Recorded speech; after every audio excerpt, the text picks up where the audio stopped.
Hey, what's going on, ladies and gentlemen? My name is Rage, and we are back today to break down Marvel Strike Force's newest blog post and giving us the game plan here of what the battle plan is going to be for October 4th to October 10th. Now, great to see this confirmation, obviously, but we already saw a lot of this information getting teased in the Dynamite files when we did our last video update.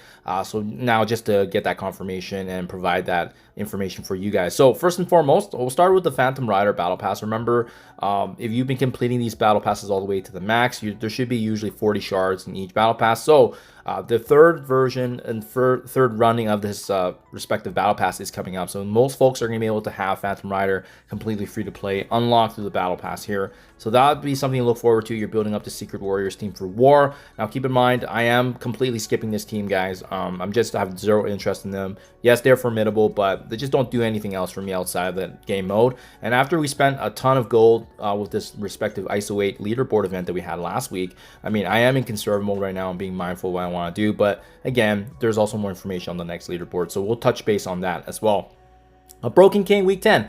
So we saw this in the Dynamites as well, but this confirmation, once again, just to know that this is what's coming up, is that we have the return, guys, of BLASTAAR and his Trials event. So if you recall, the last time we were able to do actually really well, only finishing one run of them, actually, and we landed, I think, in the top 2,500, resulting in the 5 red that you see on screen here. So I suspect with his Trials event now, there is going to be additional red stars being added.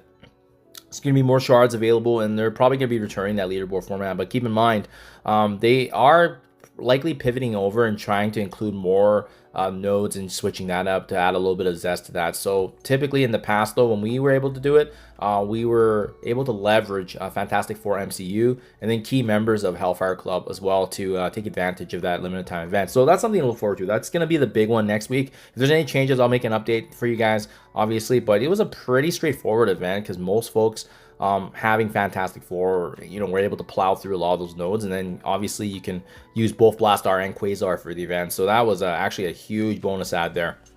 So be on the lookout for that, guys. We have another version of the Raid Warzone. So as you know, I've been partaking in this alliance activity every single week, but Hobgoblin shards are going to be continuing. So it's been not bad, 25 shards here and there of this alliance driven event while you're engaging activity like raids, war, and then using Insidious 6 characters as you participate in raids as well. That's been helpful for sure. So something to look forward to. That's really kind of the highlights of early next week, right? Then we actually have in the middle, early next week, sorry, I think next Tuesday, we have the Son of Darkness leaderboard event. So there's going to be some diamond opportunities for Damon Hellstrom being the first member of Brimstone. Remember, they've confirmed that this is going to be the newest war team, but as well having significant value in Battle World because they're essentially required to get through some of the harder nodes, some of the additional nodes, and as well actually even having a fighting chance against Sentry himself. So an unskippable team, guys, honestly speaking.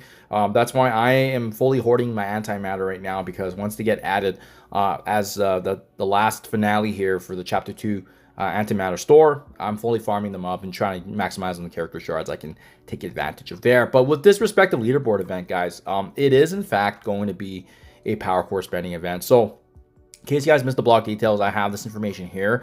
And what was not revealed in the blog is that there's going to be some special deals tied back to what's going on with power cores. So you can see here, again, it's going to be a mixture of spending power cores, earning these Hellcat Diamond Orb fragments, playing Cosmic Crucible, and then using Damon if you have him unlocked in whichever game mode to give you some bonus points. And you have him at 5 stars and beyond, that's going to give you some bonus points. But as you can see right there in the very bottom, guys, there's going to be some special deals where if you exchange your power cores, you're going to be able to purchase additional Hellcat Diamond Orb fragments. There's Armory 19, Armory Gear Tier 20 pieces available in the exchange of that. So obviously the optimal value is probably going to be for the Hellcat Diamond Orbs, because you'll be able to double dip on both the usage and as well as the Hellcat Diamond Orb fragments, right? So the power cores and that in conjunction. So very similar. We don't have them in game anymore, but if you recall with the last leaderboard event, I mean, we were exchanging essentially gold for points, right? And that's what's going to happen. There's probably going to be some orbs here, and the only way to tap into these orbs will be the direct usage and consumption of your power cores. So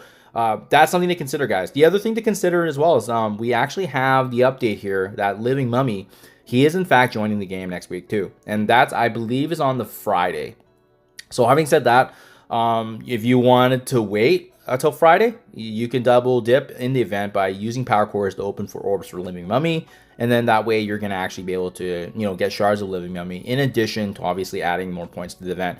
Now, to be honest, you know, one of the biggest turnoff for me for some of these leaderboard events are the power cores driven one, because of the fact that they're pretty unpredictable. You can do them last second as well, and I don't know if the value is all there. It really just depends on the point conversion, what we see these power core offers as. So that's what I'm going to be assessing. For now, I'm going to be in a wait and see approach, very similar to what I did with the last leaderboard event, but then they released Blue Marvel's kit, and that's when I decided to go you know, full ham in terms of using my resources there to capitalize on that event. But I don't know if I'm going to be doing the same for this event, because I don't really want to be using power cores, and I have a huge and healthy amount of my antimatter right now, and you know, I would love to just use the rest of it to actually farm up Brimstone. I'm currently farming Insidious, and as well trying to finish up my Fantastic Four. So I mean, there's lots of usage of it. As you can see, north of 1.85 million resources there. So I plan to fully utilize all that for that purpose there. So I'm leaning away from using power cores, but we'll see, guys. We'll see what the rewards look like.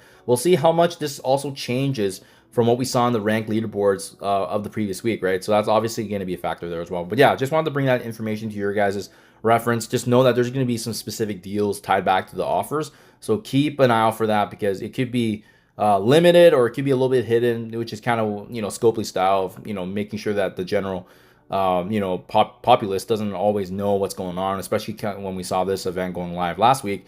No one knew that it was a gold spending event, right? And now in this case, they were at least getting a little bit of transparency that this is a power core spending event. And then last but not least, guys, we do have the confirmation of Superior Spider-Man. He is going to be, in fact, joining the Antimatter store. I believe it was noted to be October 8th, so that's on the Wednesday there.